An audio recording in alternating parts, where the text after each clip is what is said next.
We've tried to stay grounded to our principles. We keep trying to say over and over again, what grounds us is a commitment to nonviolence.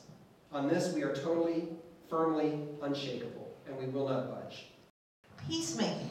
And what does that mean to make peace? What does that mean to speak about things like peace and mercy in a multicultural, bilingual society? Those are the things I've been talking about, but the New Testament is a violent set of texts. And we, through the power of the Holy Spirit, have heard the call to nonviolence despite that fact, not because of it. Violence is really hitting us hard in Rochester. Just a week before I came, one of my children, my 16-year-old son, Daquan, was attacked by a group of guys getting off the bus. They wanted to steal his cell phone. 1 in 3 people in the U.S. knows someone who has been shot. So if we think that this is just an issue of the underprivileged, we're kidding ourselves, and it's because we've been turning a blind eye time and time and time again, and because we are all ashamed of how we keep on killing one another. Notice how you start to unpack one story, and it's the whole big story. It's all linked. Talk about.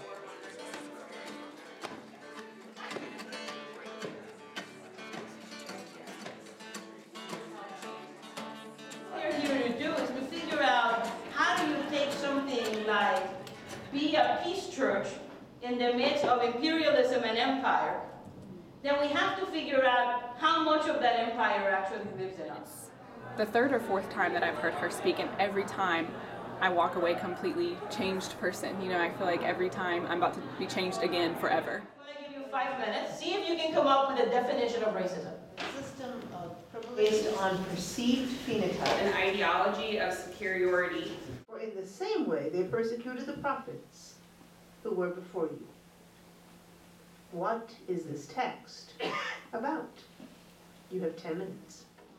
The point of that style of Bible study is to decenter the PhD in the room as the expert. Very rarely do we have time to really design a space to be sacred for us and to invite new people in to help us both do the work that we're doing as well as to shape the work that we will do as we go forward. And I know that with people getting involved with the local issue, that's going to help them to connect to the broader fellowship. And that's exciting. This gathering is not a conference to give you information so you can go home and have had a good experience. It's not why we invited you. This is a working gathering. So we've designed the whole thing so that it would give all of you the opportunity to really engage and shape where we go from here. Just really spirit-filled. You know, there's a lot of humility, there's a lot of understanding and experience and skill, but that's not what people's leading edges. People lead with, I'm just me, and what do you think of this, or what do you think? And I thought that was very inviting, very welcoming. You know, if somebody new to the fellowship, you didn't have to sort of break in. People, you know, just let you know, well, you're supposed to be here. You know, that's what we think, kind of thing.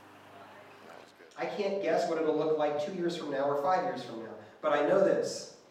If we're bold and committed in living into this unknown, boldly going where no one has gone before, right?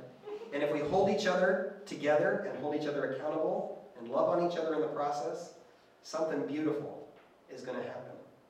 It's a lock, solid guarantee.